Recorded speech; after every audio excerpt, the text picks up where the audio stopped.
Urdu digest کی YouTube channel پر خوش آمدید۔ آج ہم بات کریں گے شمارہ دسمبر میں ایگزیکٹو ایڈیٹر نوٹ پر، لیکن اس سے پہلے کہ ہم اپنی بات کو آگے بڑھائیں، ہمارے چینل کو سبسکرائب کر لیجئے اور بیل آئیکن کو ہٹ کر لیجئے تاکہ آپ تک ہمارے تمام نوٹیفیکیشن سب سے پہلے پہنچ جائیں۔ اردو ڈائجسٹ کے ایگزیکٹو ایڈیٹر نوٹ میں طیب اعجاز قریشی لکھتے ہیں، میں نے ابھی وزیر اعظم کے 100 دن کی کارکردگی کے حوالے سے لکھنا شروع ہی کیا تھا کہ والد محترم ڈاکٹر اعجاز حسن قریشی کا فون آ گیا۔ وہ مجھے تاکید کر رہے تھے کہ ہمیں اپنی تحریروں کے ذریعے عوام کے مسائل کو زیادہ سے زیادہ اجاگر کرنا چاہیے۔ خاص طور پر وہ ہمارے رویوں میں منفی تبدیلیوں کا ذکر کر رہے تھے، جن کی وجہ سے ہم بتدریج تباہی کی طرف بڑھ رہے ہیں۔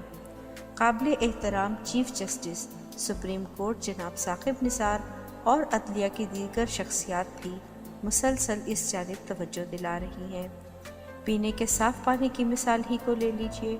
چند سال قبل تک گھروں میں لگے نل کا پانی گھڑوں میں بھر لیا جاتا اور پھر مٹی یا پیتل کے کٹوروں میں پیا جاتا۔ آہستہ آہستہ اس کی جگہ فریج میں رکھے ٹھنڈے پانی نے لے لی، پھر پلاسٹک کی بوتلوں میں بند پانی آ گیا۔ بھرپور اشتہاری مہم کے ذریعے عوام کو باور کرایا گیا کہ نل کا پانی کئی مہلک بیماریوں کا موجب ہے۔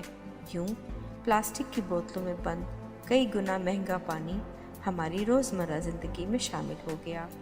اللہ بھلا کرے چیف جسٹس صاحب کا، جنہوں نے عوام کو یقین دلایا کہ وہ اب بھی گھر میں نل کا ابلا ہوا پانی کٹورے میں پیتے ہیں، اور انہوں نے عوام کو بھی ایسا کرنے کی تلقین کی۔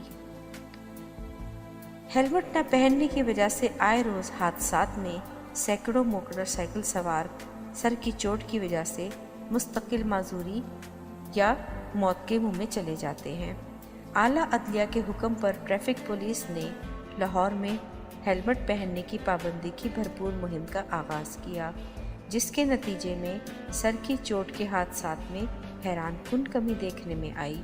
آگاہی اور جرمانے نے موٹر سائیکل سواروں کو ہیلمٹ پہننے پر مجبور کر دیا۔ باقی شہروں میں بھی اس مہم کو بھرپور انداز میں چلایا جانا چاہیے۔ پچھلے چند اشروں میں ملک بھر میں تجاوزات کی بھرمار دیکھنے میں آئی۔ طاقت پر قبضہ مافیا نے نہ صرف حکومتی اراضی پر قبضے کیے، بلکہ پیدل گزرنے کے لیے مختص راستوں اور فٹ پاتھوں کو بھی نہیں بخشا، جس سے پیدل چلنا دشوار ہی نہیں غیر محفوظ بھی ہو گیا۔ اس معاملے میں بھی اعلیٰ عدلیہ کو بروئے کار آنا پڑا، جس کے حکم پر ملک بھر میں تجاوزات ختم کرنے کی مہم کا آغاز ہوا۔ کراچی صدر میں واقع تاریخی ایمپریس مارکیٹ کا حسن تجاوزات کی وجہ سے گہنا گیا تھا، اور وہاں پیدل چلنا ایک عذاب بن چکا تھا۔ ہمیں ایک مہذب معاشرے میں پیدل چلنے والوں کے حقوق کو اولویت دینا ہوگی۔ ماضی میں پنجاب حکومت نے شادی بیاہ کی تقریبات میں ون ڈش کی پابندی اور تقریبات کو وقت پر ختم کرنے کے حوالے سے ایک اچھا قدم اٹھایا، جس کے بہت اچھے نتائج برآمد ہوئے۔ اس پابندی کو پورے ملک میں نافذ کرنے میں کیا امر مانے ہے؟ ہمیں سادگی کی اس مہم کا حصہ بننا چاہیے۔ وطن عزیز میں پانی کی شدید قلت ہو چکی ہے اور قوم کا ہر فرد اس سے آگاہ ہے، لیکن اب ہم بھی احتیاط اور بچت سے پانی استعمال کرنے کی مہم کا حصہ بننے سے گریزاں ہیں۔ ہم گھروں میں پینے کا صاف پانی بے دریغ گاڑیوں، فرشوں اور گلیوں کو دھونے میں استعمال کرتے ہیں۔ صبح تیار ہوتے وقت سینکڑوں لیٹر پانی غسل خانوں میں ضائع کر دیا جاتا ہے۔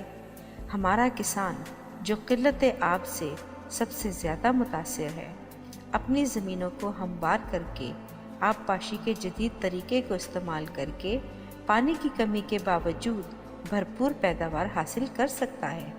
نہ جانے کیوں وہ اس طرف نہیں آتا۔ ہماری صنعتیں صاف پانی استعمال کرنے کے حوالے سے شدید لاپرواہی کی مرتکب ہو رہی ہیں۔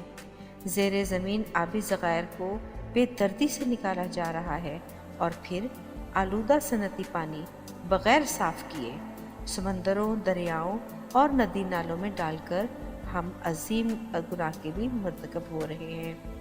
پانی کے وسائل آنے والی نسلوں کے لیے محفوظ بنانے کے لیے پوری قوم کو یکجا ہونے کی ضرورت ہے۔ صفائی اور صحت کے حوالے سے بھی ہم کوئی قابل فخر رویے نہیں رکھتے۔ چند دہائیاں قبل ہمارے گھروں میں اکثر دال سبزی اور کبھی گوشت سے بنی تازہ غذا ہمارے معمولات کا حصہ تھی، جسے کھا کر گھر کے تمام افراد نہ صرف صحت مند اور توانا رہتے بلکہ پورا کنبہ مہنگائی کی تپش سے بھی کسی قدر محفوظ رہتا تھا۔ رفتہ رفتہ گھر سے باہر کھانا کھانا پہلے فیشن اور پھر مجبوری بنتا چلا گیا۔ گلی محلے میں کھلے ڈھابوں سے لے کر پوش علاقوں کے مہنگے ترین ریستورانوں تک کہیں بھی حفظان صحت کے اصولوں کا خیال نہیں رکھا جاتا۔ پنجاب فوڈ اتھارٹی نے اس حوالے سے کریک ڈاؤن کا آغاز کیا ہے، جس کے مثبت اثرات سامنے آ رہے ہیں۔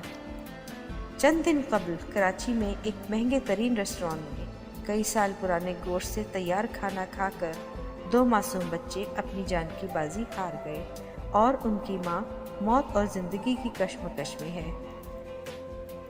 سوال یہ ہے کہ کیا ایک مہذب معاشرے کے طور پر ہم ان غلیظ اور مضر صحت جگہوں سے کھانا کھانے کا بائیکاٹ نہیں کر سکتے اور اس حوالے سے کوئی تحریک نہیں چلا سکتے؟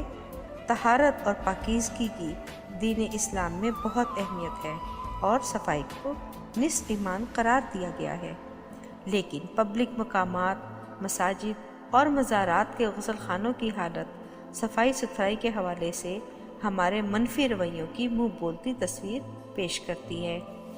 مزارات سے چندوں کی مد میں کروڑوں روپے سالانہ حاصل ہوتے ہیں، لیکن وہاں کے وضوؤں اور غسل خانے گندگی سے اٹے ہوتے ہیں۔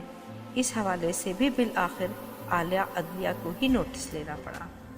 معیشت کے لیے اربوں ڈالر کا حصول یقیناً ایک اہم مسئلہ ہے، لیکن بہت سے معاملات میں ہم صرف مثبت رویے اپنا کر معاشرے میں انقلابی تبدیلیاں لا سکتے ہیں۔